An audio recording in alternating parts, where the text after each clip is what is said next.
എടാ മക്കളെ, നുള്ളി പെറുക്കിയിരിക്കാതെ കഴിക്ക്. നിങ്ങളിന്ന് കോളേജിൽ പോകുന്നില്ലേ പിള്ളേരെ? അവരെ കൊണ്ടാക്കാൻ ബൈക്കുമായി ആരും വരാനില്ല. ഇച്ചായനും എഡിനും ട്രാവൽസിൽ എന്തോ പ്രശ്നം എന്നും പറഞ്ഞ് രാവിലെ പോയി. സക്രിയ ബിസിനസ് മീറ്റിലും. സൂസനും മക്കളും പോയതും അരുണ ഡെന്നിയെ നോക്കി കണ്ണ് ചിമ്മി.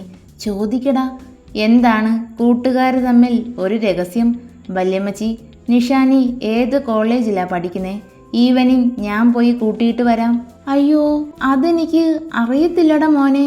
ഏതോ വായിൽ കൊള്ളാത്ത പേരാ. എന്തോ ഒരു മറന്നു. അവർ തലയിലൊന്ന് കൊട്ടി. എൻ്റെ പൊന്നു മോനെ, എനിക്കറിയാം, പക്ഷേ ഞാൻ പറയത്തില്ല. ഇത്തിരി വേദനയ്ക്ക്. അറിയാതെ ആണേൽ പോലും എൻ്റെ കൊച്ചിനെ നീ സങ്കടപ്പെടുത്തി. ബൈക്കിൽ ഹരിക്ക് പിന്നിൽ മൗനമായിരുന്നു. എന്ത് പറ്റി നിഷ? എന്താ ഒരു സങ്കടം? വീട്ടിൽ അവരെന്തേലും പറഞ്ഞോ? ഇല്ല. ഇല്ലേ? നുണ പറയരുത്. നിന്നെ കുഞ്ഞിലേ മുതൽ കാണുന്നതാ ഞാൻ. എൻ്റെ ഹരിയേട്ടാ, ഒന്നുമില്ല. പിന്നെ വീട്ടിൽ പുതിയൊരു സാധനം വന്നിട്ടുണ്ട്. ഹരി ബൈക്ക് സൈഡൊതുക്കി. ആരുടെ ഇറക്കുമതിയാ? നിന്നെ ദ്രോഹിക്കാനാണോ? ഹരിയിൽ വേദനയും വെപ്രാളവും. ഞാൻ മിണ്ടിയില്ല. എന്നെ കണ്ടിട്ട് കൂടിയില്ല. ഡെന്നി ഡോക്ടറുടെ ഫ്രണ്ടെന്നാ പറഞ്ഞത്. അവരും ഡോക്ടറാണ്. ഒരു നോർത്ത് ഇന്ത്യൻ സുന്ദരി. കാണാൻ നല്ല രസാ. കൂടുതൽ അടുക്കണ്ട, തലയിൽ കയറും. ശരി. മുന്നിലേക്കുള്ള യാത്രയിൽ കണ്ണിൽ ഡെന്നിയെ കെട്ടിപ്പിടിച്ച് നിൽക്കുന്ന അരുണയുടെ രൂപം തെളിഞ്ഞു നിന്നു. അവരാ ഡോക്ടർക്ക് ചേരുക. ഞാൻ വേണ്ട. അല്ലേലും അതിനുള്ള യോഗ്യത എനിക്കില്ല. തെരുവിൽ പിറന്നതിന് എന്ത് വിലയാ ഉള്ളത്? ഹൃദയം വ്രണപ്പെടുമ്പോഴും അവൾ ചിരിക്കുന്നുണ്ട്. കോളേജ് എത്തി. ഇറങ്ങുന്നില്ലേ? സ്വപ്നം കാണുവാണോ നീ? ഏയ് ഇല്ല. ഹരി അവളുടെ വാടിയ മുഖത്തേക്ക് സൂക്ഷിച്ചു നോക്കി. എന്തും എന്നോട് പറയാനുള്ള സ്വാതന്ത്ര്യമുണ്ടായിട്ടും എന്തിനാ മോളെ ഒളിച്ചു പിടിക്കുന്നത്? ചുവന്ന് വീങ്ങിയ കവിൾത്തടത്തിൽ മൃദുവായി തട്ടി. സാരമില്ല, പോട്ടെ. നിനക്ക് തോന്നുമ്പോൾ പറയ്, കേൾക്കാൻ ഞാനുണ്ടാകും എന്നും. ഞാൻ പോട്ടെ. ഈവനിങ് എന്നെ കൂട്ടാൻ വരുമല്ലോ? കാത്തിരിക്കും. വരാം. മോള് ചെല്ല്. നഴ്സിംഗ് കോളേജിൻ്റെ ഗേറ്റ് കടന്ന് അവൾ അകലേക്ക് മറയുമ്പോൾ ഹൃദയത്തിൽ ഒരു പിടപ്പുയരുന്നത് അവൻ അറിഞ്ഞു. ദൈവമേ, എന്താ ഇങ്ങനെ തോന്നാൻ? രാവിലെ കോൾ വരുമ്പോൾ സന്തോഷിച്ചു, അകന്നു പോകുമ്പോൾ വേദനിക്കുന്നു. അതിനും വേണ്ടി എന്തേലും ഉണ്ടോ? ഹരി നെഞ്ചിൽ കൈ അമർത്തി തിരുമി. ശ്വാസം ആഞ്ഞു പുറത്തേക്കെടുത്തു. ക്യാബിൻ ഡോർ തുറന്ന് അകത്തേക്ക് വരുന്ന ആളിനെ കണ്ടതും അയാൾ സീറ്റിൽ ചാരി കിടന്നു. ഇരിക്കു തോമസേ. മുന്നിലെ ചെയറിലേക്ക് വിരൽ ചൂണ്ടി. എങ്ങനെയാടോ തനിക്കിങ്ങനെ സമാധാനത്തോടെ ഇരിക്കാൻ കഴിയുന്നത്? പ്ലാനുകളെല്ലാം ഫ്ലോപ്പ് ആവുകയാണ്. അയാളുടെ ചിരി ശബ്ദം ഉറക്കെ ആ ക്യാബിനുള്ളിൽ മുഴങ്ങിക്കേട്ടു. എൻ്റെ തോമസേ, ഇപ്പം കയറ്റി അയച്ച ചരക്കുകൾക്കൊപ്പം ആ മിണ്ടാ പൂച്ച കൂടി. വലിയ പ്രതീക്ഷയിലായിരുന്നു ഞാൻ. പക്ഷേ അവൻ, ആ പീറച്ചക്കൻ, തറവാട്ടിലേക്ക് വരുമെന്ന് കരുതിയില്ല. അയാൾ ആലോചനയോടെ ചെയറിൽ നിന്നും എഴുന്നേറ്റു. ഇനി പറ്റില്ലടോ. പറ്റും തോമസേ. കിഴവനെ പൊക്കിയത് അവൾക്ക് വേണ്ടിയാ. ഇത്രയൊക്കെ ചെയ്ത് എനിക്ക് അവൻ്റെ കണ്ണ് വെട്ടിച്ച് അവളെ തൂക്കാനാണോ പാട്? അയാളിൽ ഗൂഢമായ ഭാവം. തോമസിനും സന്തോഷം. നാഗേന്ദ്ര ഷെഡ്ഡി വിളിച്ചിരുന്നു. കാത്തിരിക്കാൻ തയ്യാറാണത്രേ. കാശ് ഇത്ര പോരാന്ന് ഞാൻ പറഞ്ഞിട്ടുണ്ട്.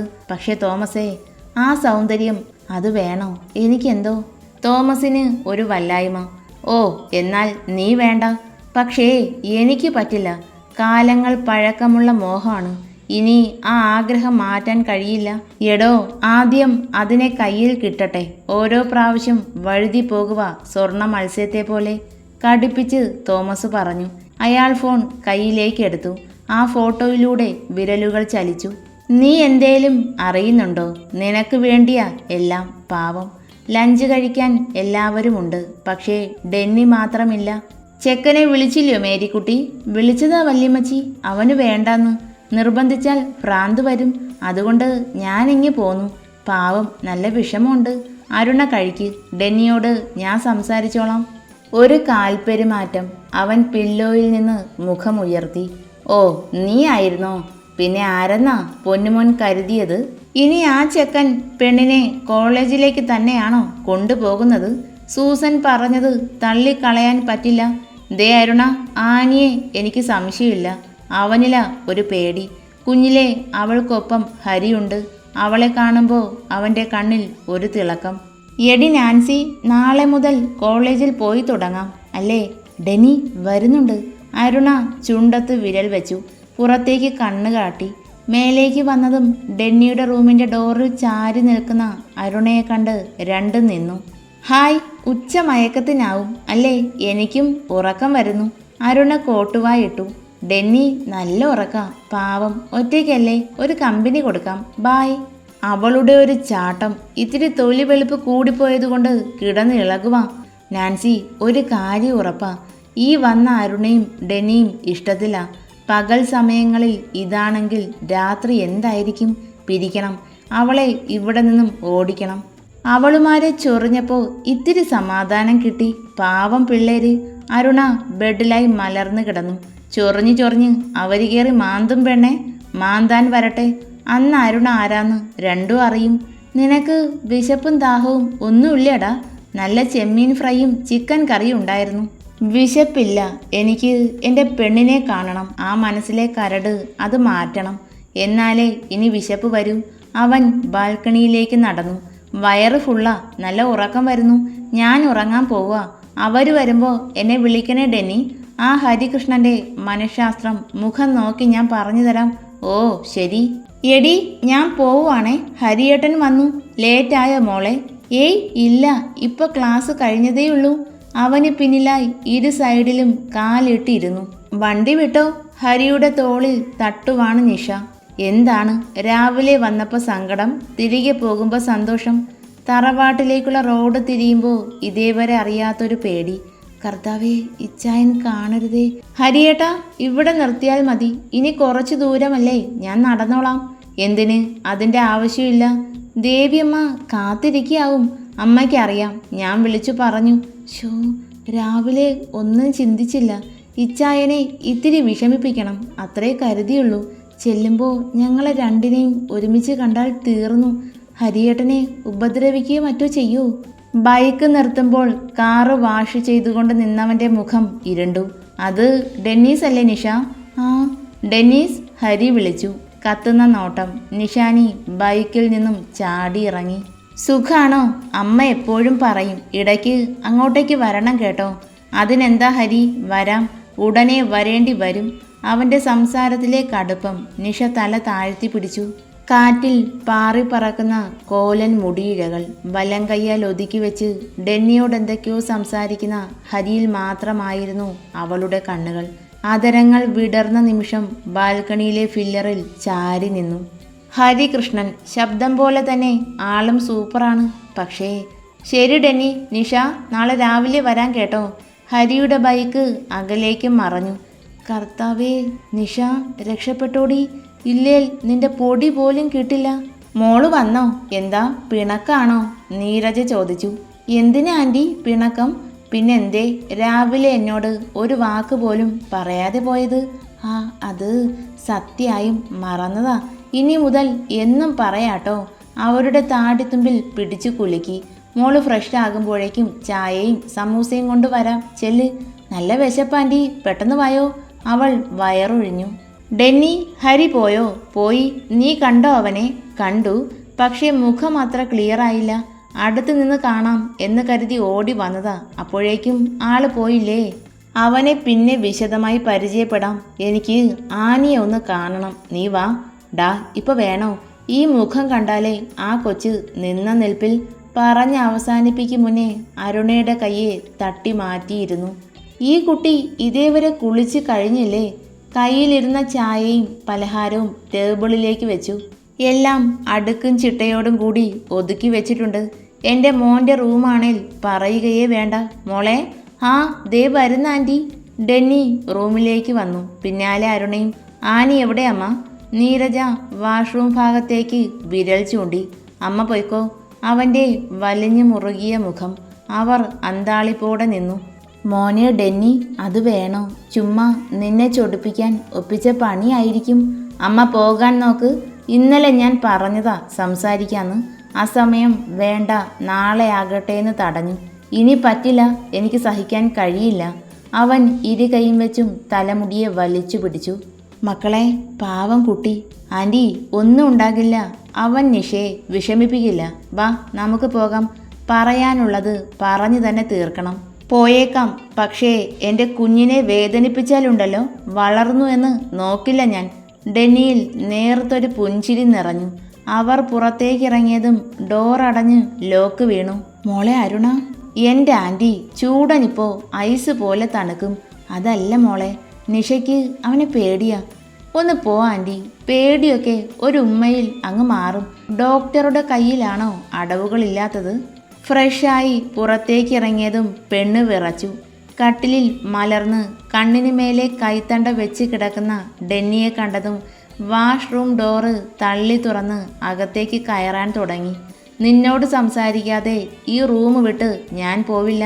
ചരിഞ്ഞു കിടന്ന് കയ്യിൽ തല താങ്ങി. ആനി, നിന്റെ കണ്ണിന് എന്തേലും പ്രശ്നമുണ്ടോ? നോക്കടി എന്നെ. ആ വെള്ളാരം കണ്ണിലെ തിളക്കം അവൻ്റെ ചങ്കിൽ വന്ന് കൊരുത്തു. എൻ്റെ ആനിക്കൊച്ച് ഇങ്ങി വന്നേ. അവൾക്കായി ശാന്തമാകാൻ ശ്രമിച്ചു. തല വിലങ്ങനെ കുലുക്കി ചുവരിൽ ചാരി നിന്നു. പേടിയോടെ കൈകൾ കൂട്ടിപ്പിടിച്ചു. വരില്ലാന്ന് തന്നെയാണോ? എന്നാലേ ഞാൻ അങ്ങോട്ട് വരാം. അരികിലേക്ക് വരുന്നവനെ കാണുമ്പോൾ ഉള്ളിലെവിടെയോ കൊള്ളിയാൻ മിന്നി. ചുവരിൽ നിന്നും നിരങ്ങി മാറി. ഷെൽഫിൻ്റെ ഒരു സൈഡിൽ ഇടിച്ചു നിന്നു. നിഷയുടെ കണ്ണുകൾ കൂർത്തു. എന്തിനാ വന്നേ? ഇതെൻ്റെ റൂമാ, പോകാൻ നോക്ക്. ആണോ? ഷോ, ഞാൻ അറിഞ്ഞില്ല. എന്തായാലും വന്നതല്ലേ. കൈകൾ അവൾക്ക് ഇരു സൈഡിലായി വെച്ചു ചേർന്ന് നിന്നു. ആനി, എന്താടി പറ്റിയേ? എന്ത് പറ്റാൻ? ഒന്നുമില്ല. ഡോക്ടർ പോകുന്നുണ്ടോ? ഇല്ലേൽ ഞാൻ വല്യമ്മച്ചിയെ വിളിക്കും. ആനി, എന്താ ഇപ്പോൾ വിളിച്ചേ? കവിൾ തടത്തിൽ വേദനിപ്പിക്കാതെ കുത്തിപ്പിടിച്ചു. ഒന്നുകൂടി വിളിച്ചാൽ ഞാൻ ശല്യപ്പെടുത്താൻ വരില്ല. പൊയ്ക്കോളാം. പോവാന്നോ? അപ്പോൾ അത്രയ്ക്കുള്ളൂ? ഡോക്ടറെ അതരത്തെ ഒന്നാകെ പൊതിഞ്ഞെടുക്കുമ്പോൾ ആ വിളി പോലും അവനിൽ ലഹരിയായി. ചുണ്ടിൽ തണുപ്പ്, ശരീരത്തെ ഒരു കുളിര് വന്ന് പൊതിഞ്ഞു പിടിക്കുന്നു. ഹൃദയം തുള്ളി കുതിക്കുന്നത് പോലെ. നിഷ കണ്ണുകൾ മുറുകെ അടച്ചു. അകന്നു മാറണം. അവൻ്റെ നെഞ്ചിൽ കൈകുത്തി തള്ളി മാറ്റാൻ ശ്രമിക്കുമ്പോൾ ഡെന്നിയുടെ കണ്ണുകളിൽ നോക്കി സ്വയം മറന്നു നിന്നു. കൈയും കാലും കുഴഞ്ഞു പോകുന്നു. ഒരാശ്രയം എന്ന പോലെ അവൻ്റെ ഇടുപ്പിൽ കൈകൾ ചേർത്തു. എന്താണ്? ഞാൻ പോവില്ല ആനി, പറ്റില്ല. ഈ കുഞ്ഞിപ്പെണ്ണ് എൻ്റെയാ. അവൻ പ്രണയാർദ്രമായി. ശരീരം ഒരപ്പൂപ്പൻ താടിയായി പറന്നുയരുമ്പോൾ കാൽമുട്ടുകൾ മടങ്ങി. കണ്ണിൽ ഇരുട്ട് കയറി. തളർച്ചയോടെ അവൾ ചുവരിൽ നിന്ന് ഊർന്ന് താഴേക്ക് വീഴാൻ ഒരുങ്ങി. ഏയ് ആനി! തൊട്ടടുത്ത നിമിഷം കയ്യിൽ വാരിയെടുത്തു. അവനിലേക്ക് പതുങ്ങി ചേർന്നു. മേരിക്കുട്ടി, നിഷ കൊച്ചു വന്നു പറഞ്ഞിട്ട് ഇതേവരെ കണ്ടില്ലല്ലോ. കോളേജ് കഴിഞ്ഞു വന്നാൽ കുളിച്ച് കിച്ചണിലേക്ക് ഓടുന്നതാ. അത് ശരിയാ അമ്മച്ചി. ഇനി വയ്യായ്ക എന്തേലും ഉണ്ടോ ആവോ? മേരിക്കുട്ടി, ഇതെവിടെ പോവാം? എൻ്റെ ചേട്ടത്തി കൊച്ചിനെ ഇതേവരെ കണ്ടില്ല. വയറുവേദന ആണെങ്കിൽ ഇതുപോലെ റൂമിൽ നിന്ന് പുറത്തിറങ്ങാതെ കിടക്കും. മേരിക്കുട്ടിയിൽ ഒരമ്മയുടെ വെപ്രാളം. അരുണ അവരെ തന്നെ ശ്രദ്ധിക്കുന്നുണ്ട്. മോൾക്ക് ചായയും സമൂസയും ഞാൻ കൊണ്ടു കൊടുത്തു. ആള് കുളിക്കുവാ. അതിന് ഒരു വേദനയില്ല. നിന്റെ ചില നേരത്തെ ഭാവം കണ്ടാൽ നിഷയെ പ്രസവിച്ചത് മേരിയാണെന്ന് തോന്നും അല്ലേ അമ്മച്ചി? കിച്ചണിൻ്റെ ഒരു സൈഡിലായി കിടന്ന ചെയറിലിരിക്കുവാണ് ത്രേസ്യാമ്മ. നീരജയുടെ ചോദ്യത്തിൽ അവർ പരിഭ്രമിച്ചു. ആണോ? എനിക്കങ്ങനെ ഇതേവരെ തോന്നിയിട്ടില്ല നീരജ. ഞാൻ ഒരു തമാശ പറഞ്ഞതാ മേരി. പ്രസവിച്ചില്ല എങ്കിലും അവൾ എൻ്റെ കുഞ്ഞാ. അങ്ങനെ കാണാനാ ചേട്ടത്തി എനിക്കിഷ്ടം. എൻ്റെ മോൾക്ക് എല്ലാവരും ഉണ്ട്. വല്യമ്മച്ചി എന്തോ മറച്ചു വെക്കും പോലെ. നിഷ എന്ന അനാഥ കൊച്ച്. എഡിനുമായി വിവാഹം ഉറപ്പിക്കുന്നു, പിന്നെ മുടങ്ങുന്നു. തുടർന്ന് വല്യപ്പച്ചൻ മരിക്കുന്നു. എല്ലാം കുഴഞ്ഞു മറിഞ്ഞ് കിടക്കുക. വീടിന് സൈഡിലായി വളർന്ന് പന്തലിച്ച് കിടക്കുന്ന മാവ്, നിറയെ മാങ്ങകളും. ആ തണൽ മരത്തിന് താഴെ താടിക്ക് കൈ കൊടുത്ത് അവളിരുന്നു. ഡെന്നി പറഞ്ഞു തന്ന കാര്യങ്ങൾ വെച്ച് നോക്കുമ്പോൾ നിഷാനി ആ കുട്ടിക്ക് വേണ്ടി എന്തോ അണിയറയിൽ ഒരുങ്ങുന്നില്ലേ? നിഷ അവളിൽ നിന്ന് തുടങ്ങണം. ഡെന്നിയുടെ മനസ്സിളക്കിയ ആ കൊച്ചു സുന്ദരിയെ ഇന്ന് കണ്ടേ പറ്റൂ.